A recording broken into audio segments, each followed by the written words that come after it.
Cellular jail. हो सकता है इस जेल का नाम सुनकर आप में से बहुत लोग समझ गए होंगे कि हम किसकी बात कर रहे हैं। जी हाँ, आपने सही समझा। हम बात कर रहे हैं काला पानी जेल की। काला पानी आज़ादी से पहले अंग्रेजों द्वारा भारतीयों के ऊपर की गई जुल्म की दर्दनाक कहानी। एक ऐसी कहानी जो इंडियन हिस्ट्री के काले पन्नों में दर्ज है।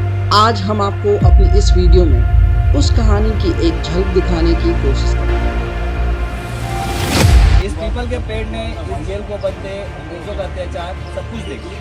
मगर 28 जून 1998 की रात एक साइक्लोन वेदर काफ़ी तेज हवा में ये पेड़ अपने आप गिर गया था। तो गिरने के बाद इनकी जड़ों को वापस गाड़ा गया और उन्हीं जड़ों में से निकला हुआ नया और इस जेल को अंग्रेजों ने बनवाना स्टार्ट करा 1893 में। ये जेल बनकर रेडी हुआ था, कम्प्लीट हुआ था 1906 में। तो जेल को बनने में 13 साल 13 ईयर्स तक। जेल को बनाने में अंग्रेजों का एस्टिमेट कॉस्ट था 5,17,352 रुपीज़। बट इतने कॉस्ट में जेल कम्प्लीट नहीं हो पाया, लेकिन जेल को कम्प्लीट होने के लिए लगभग 8 लाख रुपए का खर्चा आया। तो जेल जब बना, इस जेल को बनाया गया स्टार के शेप में। देखिए जैसे आप हाथ देख पा रहे हैं, बीच में एक टावर होता है। फिलहाल अभी आप लोग 2 विंग के बीच है, 2 विंग आप देख पा रहे हैं। ये विंग नंबर 1, 2, 3, 4 उस तरफ, ये विंग नंबर 7। इन 7 विंग को जोड़ा गया था, कनेक्ट किया गया था दूसरे टावर के साथ। इस टावर का नाम था सेंट्रल टावर। दूसरा इसमें कोई कनेक्शन नहीं था। जिनको अगर एक विंग से दूसरे विंग पे जाना होता था, उसी टावर के थ्रू जाना था। यहाँ सामने से डायरेक्ट जाने के लिए कोई गेट या तो कोई रास्ते नहीं। तो जब स्ट्रक्चर बनाया गया, पूरा स्ट्रक्चर एक ही जैसे, हर एक विंग पे 3 फ्लोर हुआ करते थे। Ground floor, first floor, second floor. देखिए एक विंग का फ्रंट साइड था तो दूसरे विंग का बैक साइड। इस तरह इसलिए बनाया गया ताकि दोनों विंग्स में कम्युनिकेशन ना हो। इनको ना पता चले इसमें कौन है, इनको ना पता चले उसमें कौन है। तो हर विंग के सामने ये बीच में लाल शेड बनाया गया। ये जो लाल शेड आप बीच में देख पा रहे हैं, ये वर्क शेड काम करने की जगह, जो हर विंग का अलग अलग था। तो जिस विंग का कैदी है सामने वर्क शेड में ही काम करना था। इस पूरे जेल में उसमें टोटल कमरे, टोटल रूम्स हुआ करते थे 693। यहाँ के एक कमरे, एक रूम में एक ही कैदी रखे जाते थे। इन सबका फूड, इन सबका खाना एक साथ बनता था इस बिल्डिंग में। ये जो बिल्डिंग आप देख पा रहे हैं, ये उस उनका किचन था जहाँ पे सबका खाना एक साथ बनता था। और इसी के बाजू बनाया गया था इसी किचन का स्टोर रूम। जिस बिल्डिंग से आप अभी अंदर आए थे, जहाँ से आपने अभी एंट्री किया था, इस बिल्डिंग के ऊपर के पार्ट को एडमिनिस्ट्रेटिव ब्लॉक, ऑफिस वर्क, और नीचे के पार्ट को गोडाउन के लिए भी यूज़ करते थे। तभी हम घूमते हुए तो टॉप छत तक चलेंगे, जो कि है वॉश टॉप। और उस टॉप में से आप केवल 3 विंग देख पाएंगे, ये 1, ये 7 और उसके पीछे 6। बाकी के जो 4 विंग्स थे 2, 3, 4, 5, ये चारों विंग अब टूट गए, डिस्ट्रॉय हो गए। ये विंग कब टूटे, कैसे टूटे, ये पूरा आपको आगे जाकर एक्सप्लेन किया जाएगा। तो फिलहाल हम स्टार्ट करेंगे उस कॉर्नर से जहाँ पर फांसीगर गैलोज है, और हमारा लास्ट पॉइंट रहेगा ऊपर top wash top. Dead bodies बाहर ले जाने के लिए इसी के बैक साइड से एक लोहे का गेट भी बनाया गया। मगर यहाँ पर कितनों को फांसी किया गया या किसी को फांसी किया गया है भी या नहीं, इसके बारे में हमारे पास कोई रिकॉर्ड नहीं। तो फांसी के बाद बॉडी को जलाते थे, दफनाते थे या पानी फेंकते थे, इसके बारे में आपको कुछ नहीं बता सकते। फिलहाल फांसी का दिखाएंगे। डोर छोटा है तो दोनों आराम से देखिएगा।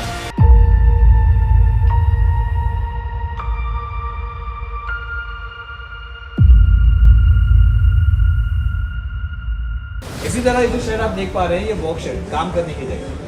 इस वर्कशेड को जब बनाया गया था, इसी तरह लकड़ी के बीम थे, ऊपर ये टीन थी। वैसे टीन और बीम चेंज हुई, क्रॉस में लकड़ियाँ बाद में लगाई गई, अंदर पूरा फ्लोरिंग बाद में हुआ है। पर ये जगह, ये प्लेस वही जहाँ पर है वर्कशेड, जिसके अंदर अभी आप देख सकते हैं उसमें कैसे काम कराया जाता है। जैसे यहाँ पर कैदियों को नारियल छीलते, तो नारियल छीलने के लिए इन कोकोनट्स को, नारियल को इसमें मारकर इनके ऊपर जो छिलके होते हैं, इन छिलकों को अलग करना। आप देख पाओगे इन छिलकों में ये जो रेशे, इन रेशों को निकालने के लिए इस तरह की लकड़ी यूज़ किया करते थे। लकड़ी से मारकर रेशों को निकालते थे। इसके बाद उन रेशों में से इनको रस्सियाँ बनानी थी, और रस्सियाँ बनाने के लिए इस मशीन का यूज़ होता है। और अब इस मशीन को देखोगे तो ये जो हुक्स है अलग डायरेक्शन पर, एक इस तरफ है, जो इस तरफ। इन हुक्स में रेशों को फंसाकर जब हैंडल को राउंड घुमाते हैं, ये नीचे राउंड होकर रस्सियाँ बनकर निकलती थी। इस तरह एक दिन में कैदी को 4 LBS, जो कि 4 पाउंड के आसपास का रस्सियाँ बनाती।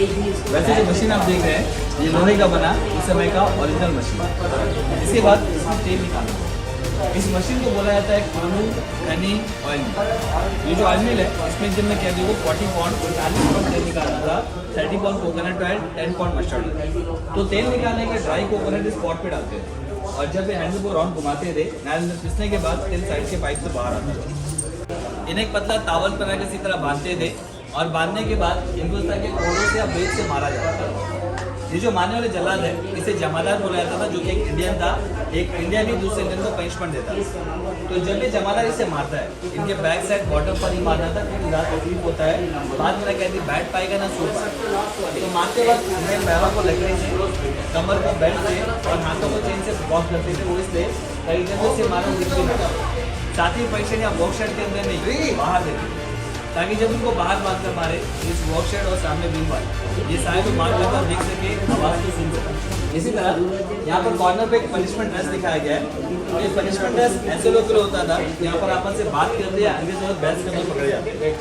ये जो ड्रेस है, ये बोरे का जूट का बनता था। तो बोरे के बनने का मोटा होता था, तो गर्मी होती थी और गर्मी से कम होती। तो ये ड्रेस बार बार इसके में गिरने से वहाँ पर चोट हो जाता है। वैसे यहाँ पर जो ड्रेस आप देखेंगे, ये मॉडल है, उस समय का ऑल्टरनेट। उसी के साथ 3 तरीके दिखाए गए कैदियों को चेन से बांधने के। जो पहला है चेन फिट। आप उसके चेन को देखेंगे तो देखिए उसका चेन फ्लेक्सिबल है, बेंड होगा। इसमें कैदी खड़ा हो सकता है, बैठ सकता है, चल सकता है। सेकंड बात, तो यहाँ के जो कमरे हैं, ये सारे कमरे एक जैसे हैं। इन कमरों का साइज होता था 13.5 बाई 7.5, 7.5 बाई 7.5 फीट। एक कमरे एक रूम में एक ही कैदी रखे जाते हैं। आप देख पाओगे, इन्हें अपने सामने वाले से, इन्हें अपने पीछे से बात कर सकते हैं, क्योंकि एक का फ्रंट और एक का बैक है। तो रूम के अंदर इसी तरह वेंटर रोशनदान हवा रोशनी के लिए था, लेकिन अंदर कोई लाइट्स नहीं। इन रूम के अंदर एक लकड़ी का बेड और एक ब्लैंकेट था रात में सोने की। ज़मीन पे नहीं सोना था, एक लकड़ी का बेड दिया जाता था और 2 तरह के बर्तन, एक मिट्टी का बर्तन और एक लोहे का बर्तन। ये जो लोहे के बर्तन है, इसमें वो खाना देते थे, फूड देते थे, क्योंकि उसमें खाना जल्दी खराब होता है, उसे बात करके बचा कर रख नहीं सकते। और जो मिट्टी के बर्तन थे, इनके टॉयलेट्स के लिए, क्योंकि रात में जब एक बार रूम पे बंद करते थे, नेक्स्ट डे मॉर्निंग ही निकालते थे। देखोगे तो हर गेट के साथ में एक होल देख पाओगे। देखिए, हर गेट के बाहर एक होल बना हुआ है। ये जो होल आप देख पा रहे हो, ये लॉक सिस्टम। हर एक कमरे का लॉक बाहर था। रीज़न, अगर बाहर लॉक लगाकर हाथ की चाबी दे दी तो इनका हाथ अंदर से बाहर इस लॉक तक पहुँचेगा, जिसे खोल पाना, तोड़ पाना इम्पॉसिबल। अभी हम ऊपर चलेंगे तो आप देखेंगे ऊपर फ्लोरिंग कर दिया गया। पहले फ्लोरिंग नहीं थे, नीचे के फ्लोर, दीवारें, ये सब लाल ईंटें, रेड ब्रिक की हुआ करती है। तो जैसे कमरे यहाँ नीचे हैं, ऊपर के भी सेम। यहाँ पर किसी कमरा फिक्स नहीं। हर एक के कमरे को, हर एक के रूम को 10 to 45 डेज, 10 से 45 दिन में चेंज करते थे, ताकि कोई भी अंदर सुरंग या रास्ता ना बना पाए। इस जेल की जो सबसे फेमस कैदी, उनका नाम था विनायक दामोदर सावरकर, जिनके नाम पर यहाँ पर एयरपोर्ट का नाम वीर सावरकर एयरपोर्ट भी रखा गया।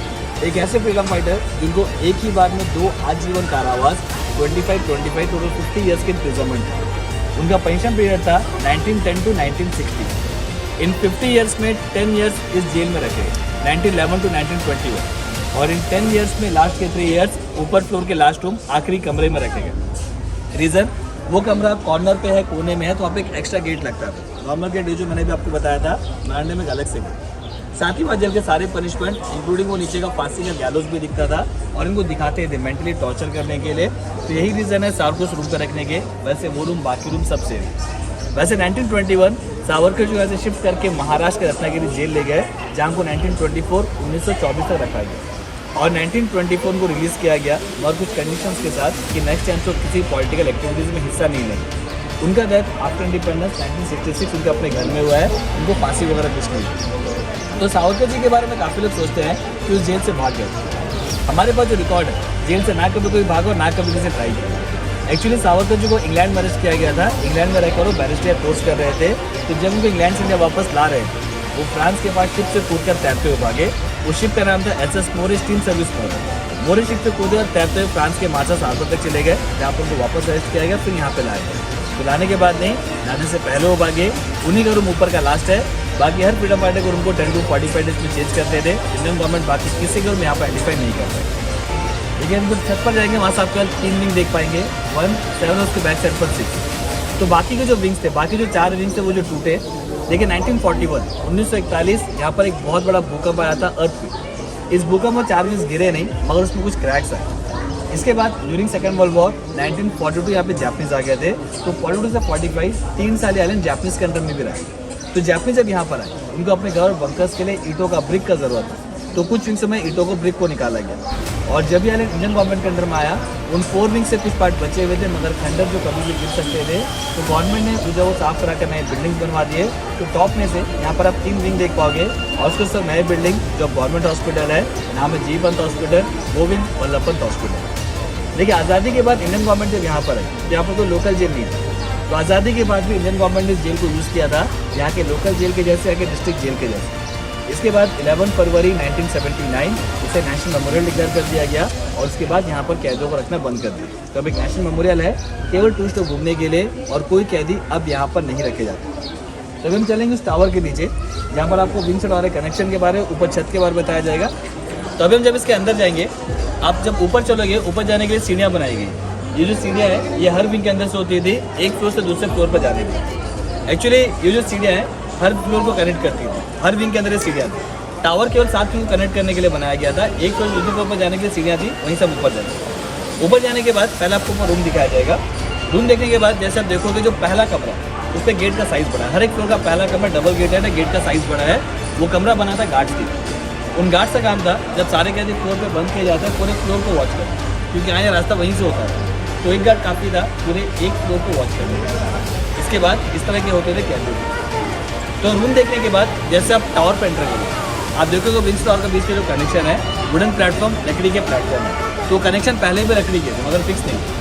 तो जब इनको यहाँ से वहाँ या वहाँ से यहाँ आना था फिर उसको उस बीच के प्लेटफॉर्म को रखते थे और बाकी नंबर उठा देते थे। तो वो प्लेटफॉर्म हटा देंगे तो विंग से टावर अलग हो जाएंगे, कोई कैदी एक से दूसरे विंग पर नहीं जा पाए। और इसलिए था अगर एक विंग वाले भड़क गए तो दूसरे विंग वाले उनकी हेल्प किया नहीं। उसी तरह ऊपर का टॉप जो आप देखें वॉच टावर था जहाँ से गार्ड टूर को वॉच कर सकते थे। अभी हम जब ऊपर जाएंगे वहाँ से आप बचे हुए 3 विंग देख पाएंगे, 1, 7 उसके बैक साइड पर 6, जिसमें 6 छोटा है। रीज़न एक था समंदर से यार स्पेस कम मिला तो एक तब के विंग छोटे रहे, एक तब के विंग बड़े रहे। बाकी विंग से टूटने के बाद अब इसको सब नए बिल्डिंग्स बना दिए गए जो गवर्नमेंट हॉस्पिटल, जी-पंत हॉस्पिटल। तो पहले आपको ऊपर रूम दिखाया जाएगा, उसके बाद आप अपने टाइम के हिसाब से ऊपर छत पर जाकर फोटोग्राफी करते हुए वापस आ सकते। ये कैचियां हमें उड़ने से खाक रोकेंगी कि ये कैचियां हमें उड़ने से खाक रोकेंगी कि हम पैरों से नहीं हौसले से उड़ते हैं।